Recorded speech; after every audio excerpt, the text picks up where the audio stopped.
27 October 2024 রবিবার পশ্চিমবঙ্গের কৃষকদের ব্যাংক অ্যাকাউন্টে খুব শীঘ্রই টাকা ঢুকতে চলেছে, যার প্রক্রিয়া ইতিমধ্যে শুরু করতে যাচ্ছে কৃষি দপ্তর। ইতিমধ্যে ফাইনাল আপডেট আসা শুরু করবে কৃষকদের স্ট্যাটাসে। পশ্চিমবঙ্গের কৃষকেরা কৃষক বন্ধু প্রকল্প থেকে বছরে দুবার টাকা পেয়ে থাকে। ইতিমধ্যে খারিফ সিজনের টাকা ব্যাংক অ্যাকাউন্টে কৃষকদের চলে এসেছে চলতি বছরের জুন মাসেই। এখন রবি সিজনের টাকা দেওয়ার ফাইনাল প্রসেস শুরু হচ্ছে। তো চলুন বন্ধুরা, এবারে দেখে নেওয়া যাক যে কৃষক বন্ধু প্রকল্পে দ্বিতীয় কিস্তির টাকা কবে থেকে দেওয়া হবে। নাম্বার 1, প্রথম কিস্তি খারিফ সিজনের টাকা দেওয়া হয় এপ্রিল থেকে সেপ্টেম্বর মাসের মধ্যে। নাম্বার 2, দ্বিতীয় কিস্তি রবি সিজনের টাকা দেওয়া হয় অক্টোবর থেকে মার্চ মাসের মধ্যে। এছাড়াও বন্ধুরা, বিগত বছরগুলোতে দেখা গিয়েছে খারিফ মরশুমের টাকা কৃষকদের ব্যাংক অ্যাকাউন্টে প্রায় জুন মাসের মধ্যেই চলে এসেছে এবং রবি মরশুমের টাকা ডিসেম্বর মাসের মধ্যে। তবে এবারও যে ডিসেম্বর মাসে দেওয়া হবে সেরকমই একটি আভাস পাওয়া যাচ্ছে।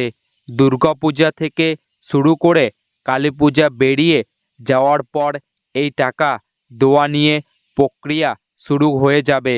বর্তমানে কৃষকেরা রবি সিজনের টাকা পাবে। প্রতি বছরই দেখা গেছে যখন রবি সিজনে টাকা দেওয়া হয় তার আগে কৃষকদের ট্রানজ্যাকশন স্ট্যাটাসের ঘরে ফাঁকা চলে আসে। যখন এই পরিবর্তন আসা শুরু করবে বুঝে নিতে হবে রবি সিজনের টাকা খুব শীঘ্রই কৃষকদের ব্যাংক অ্যাকাউন্টে আসতে যাচ্ছে। এরপরই কৃষি দপ্তর থেকে অফিসিয়াল ব্যানার প্রকাশ করা হবে। এখনও পর্যন্ত এই রবি সিজনের টাকা দেওয়া নিয়ে যেটি জানা যাচ্ছে ডিসেম্বর মাসের মধ্যেই কৃষকেরা সেই টাকা পাবে। এই নিয়ে ফাইনাল তারিখ ঘোষণা হবে, যা এখনও পর্যন্ত প্রকাশ করা হয়নি। তো চলুন বন্ধুরা, এবারে দেখে নেওয়া যাক যে কৃষক বন্ধু প্রকল্পে টাকা এবারে কারা কারা পাবে। নতুন পুরনো সকল কৃষক এবারে কৃষক বন্ধু প্রকল্প থেকে টাকা পাবে। তবে কিছু জিনিস দেখে নিতে হবে স্ট্যাটাসে। যদি স্ট্যাটাসে কোনো ধরনের ভুল ভ্রান্তি হয়ে থাকে সেক্ষেত্রে সে কৃষকের টাকা আটকে যাবে। তো কি কি ভুল ভ্রান্তি আপনাদের যদি স্ট্যাটাসে থাকে তাহলে টাকা পাবেন না, এখানে কিন্তু স্পষ্ট জানিয়ে দেওয়া হয়েছে। কৃষক বন্ধু প্রকল্পের নির্দেশিকা।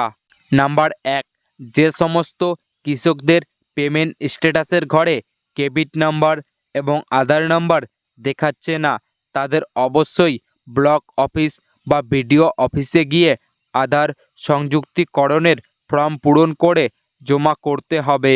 জমা করার সময় অবশ্যই আধার কার্ডের সাথে মোবাইল নম্বর লিঙ্ক করে রাখতে হবে এবং ভোটার কার্ড এবং আধার কার্ড অরিজিনাল সহ জেরক্স করে তাতে নিজের স্বাক্ষর করে জমা করতে হবে। জমা করার পর 7 দিনের মধ্যে আবার পুনরায় স্ট্যাটাসের ঘরে আধার নাম্বার এবং ক্রেডিট নাম্বার চলে আসবে।